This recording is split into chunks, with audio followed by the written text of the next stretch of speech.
Should I pay my injured worker while they're not working instead of having the BWC pay them?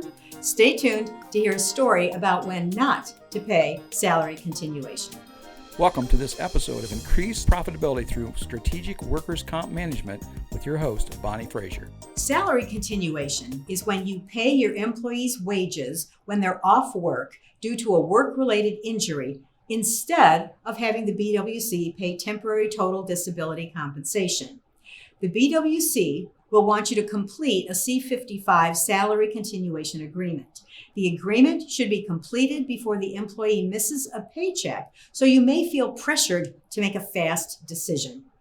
Here's a quick story to demonstrate reasons not to pay salary continuation. The employee suffered a fracture and was unable to continue his construction job until he could bear weight on the injured side. The worker was a long-term good employee, and the employer knew that he probably could not afford to miss a paycheck. However, the employer was fairly small and couldn't really afford to pay the injured worker while he was off work, plus a replacement worker. And as a smaller employer, the maximum value for any one claim for him was $6,000. The employee had spent a night in hospital getting the fracture reduced, so those medical expenses plus future physical therapy would be greater than the $6,000 maximum value. In this case, paying salary continuation would not minimize the impact of the claim on future premiums.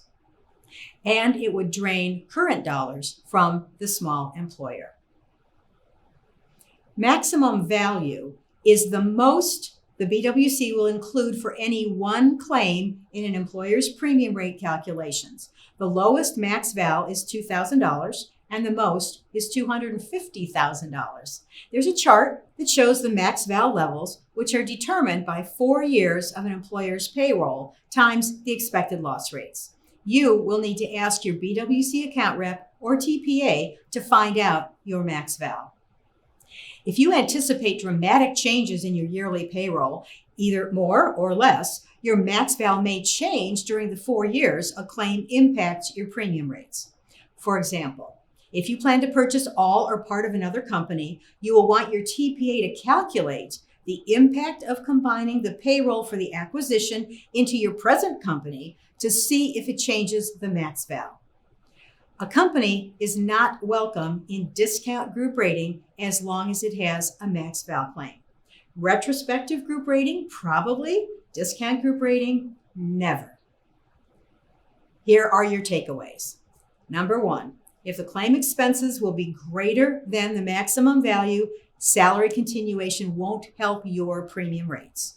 2, your max val can change depending on how your payroll changes during the 4 years that claim impacts your premium. 3, a max val claim will make you unwelcome in discount group rating. And 4, a good independent TPA like ActuComp can advise you whether paying salary continuation will benefit your premium rates. And for an easy to understand chart about which player does what, BWC versus MCO versus TPA, go to the ActuComp-Ohio.com and request the chart. So call 440-933-6601 to start a conversation about how to get the workers' comp monkey off your back. Thanks for watching Increased Profitability Through Strategic Workers' Comp Management with Bonnie Fraser. For more information, visit ActuComp-Ohio.com.